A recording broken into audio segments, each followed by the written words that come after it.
Hi guys, and welcome back to my channel. If it's your first time, don't forget to like and subscribe. Now today I'm here to share something with you. Very serious. I visit a friend of mine channel. It's PhD in Me TV, a fellow YouTuber. We usually support each other. We've been supporting each other on and off, I should say, for quite some time. And recently, like a couple of days ago, I visited her channel, and her upload actually really moved me, to be honest. She shared a Martin Luther King speech, I would say Dr. King's speech, and believe it or not, I never heard of this speech before. And I think maybe it's because I'm from the islands. Most of us from the islands or other place in the world, we move here or relocate here, migrate here, whatever word you want to use, but we made a choice. For me, my parents was here, so I guess it's just logical for me to go wherever my parents are. But other people, it's not like that, So the speech was actually about everything that's happening right now, the protesting and everything. And she shared a few things about herself. So I'm probably going to share this clip with you right over here. Children, and as a sister of Black American siblings and as a daughter of Black American parents, we are Black American through and through in my family. We really, really are. Like, there's no immigration. My family are straight from Africa to the United States. Straight up. No ifs, ands, or buts. We are that. My family is 100% straight from Africa to the United States, no stops in between, and even very few states. So that just goes to say that we are true Americans. And I know there's some people in my people group who don't like that, who don't want to lay claim to that, but I encourage you to stand your ground and lay claim to your country. This is your country. Don't let anybody run you out of your home.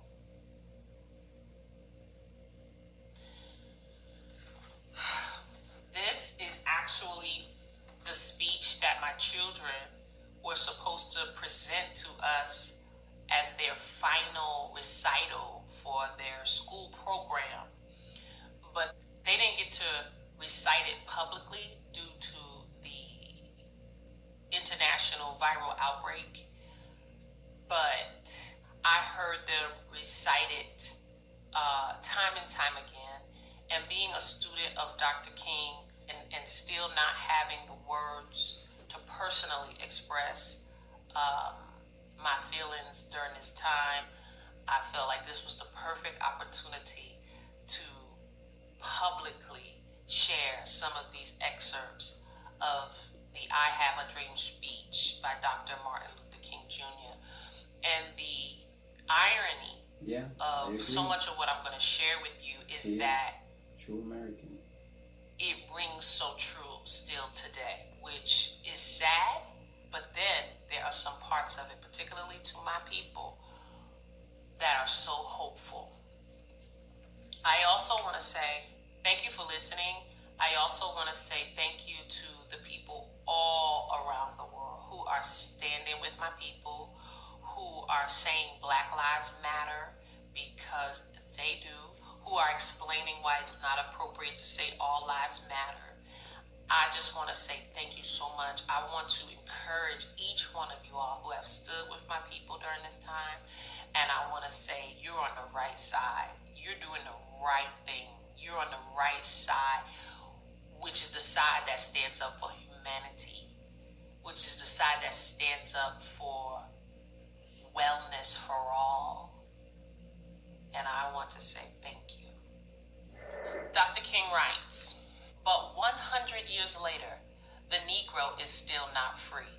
He is referring to 100 years after the signing of the Emancipation Proclamation. 100 years later, the life of the Negro is still badly crippled by the manacles of segregation and the chains of discrimination. years later, the Negro lives on a lonely island of poverty in the midst of a vast ocean of material prosperity.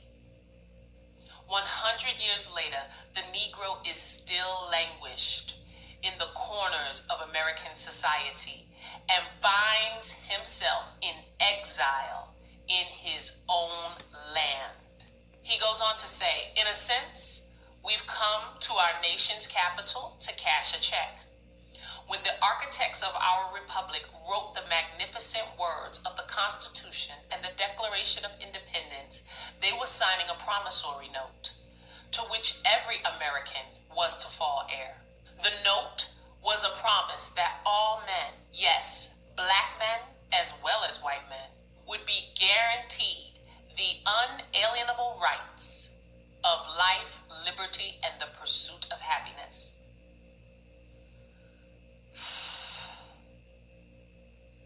It is obvious today that America has defaulted on this promissory note, insofar as her citizens of color are concerned.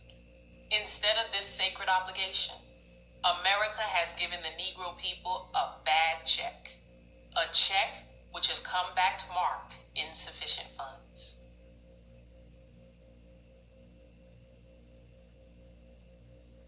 So, we've come to cash this check, a check that will give us upon demand the riches of freedom and the security of justice. We have also come to this hallowed spot to remind America of the fierce urgency of now. This is no time to engage in the luxury of cooling off or to take the tranquilizing drug of gradualism. Now is the time to make the real promises of democracy. Now is the time to rise from the dark and desolate valley of segregation to the sunlit path of racial justice. Now is the time to lift our nation from the quicksands of racial injustice to the rock of brotherhood. Now is the time to make justice a reality for all of God's children. It would be fatal for the nation to overlook the urgency of the moment. This sweltering summer of the Negro's legitimate discontent will not pass until there is an invigorating autumn of freedom and equality. 1963 is not an end, but a beginning. Those who hoped that the Negro needed to blow off steam and will now be content will have a rude awakening if the nation returns to business as usual. Please listen. Please listen. If you hear my voice, please listen to this next paragraph. There will be neither rest nor tranquility in America until the Negro is granted his citizenship rights. The whirlwinds of revolt will continue to shape the foundations of our nation until the bright days of justice emerge. And that is something that I must say to my people who stand on the worn threshold which leads into the palace of justice. In the process of gaining our rightful place, we must not be guilty of wrongful deeds. Let us not seek to satisfy our thirst for freedom by drinking from the cup of bitterness and hatred. We must forever conduct our struggle on the high plane of dignity and discipline. And as we walk, we must make the pledge that we shall always march ahead. We cannot turn back. There are those who are asking the devotees of the civil rights, when will you be satisfied? We can never be satisfied as long as the Negro is the victim of the unspeakable horrors of police brutality.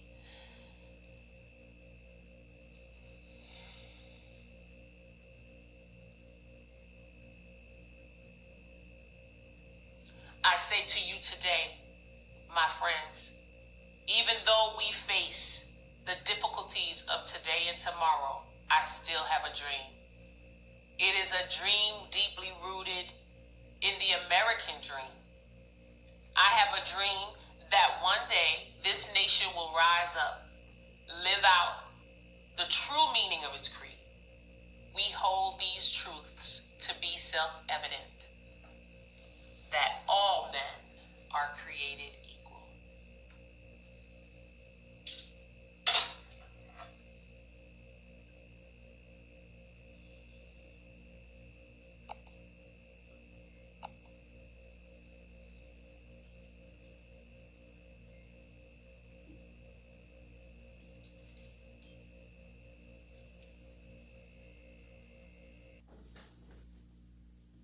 So guys, you came, you saw, hopefully you like. If it's the first time, don't forget to like and subscribe.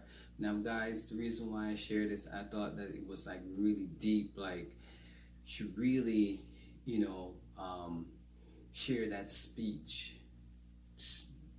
So powerful. And I'm just saying it inspired me because I never heard the speech before. As I said, most of us from other countries, a lot of things about this great America, we really don't know a lot because we don't really try to, research history or anything like that. We just came here to live the American dream. But when you listen to speech and after a while you start putting the dots together and you figure out that what these Americans been through, it's actually a lot. Many people don't give them credit, but if it wasn't for Dr. King, I'm sure people like me wouldn't really be here, and that's just facts. I know people that probably don't want to hear that, but that's just the reality. Because if things was like the way it was, I'm sure my parents wouldn't make the journey here. They probably would have stood where they are. So it's I'm just saying it's really deep, guys. So comment down below, let me know what you're thinking. And like always, I will see you in my next video.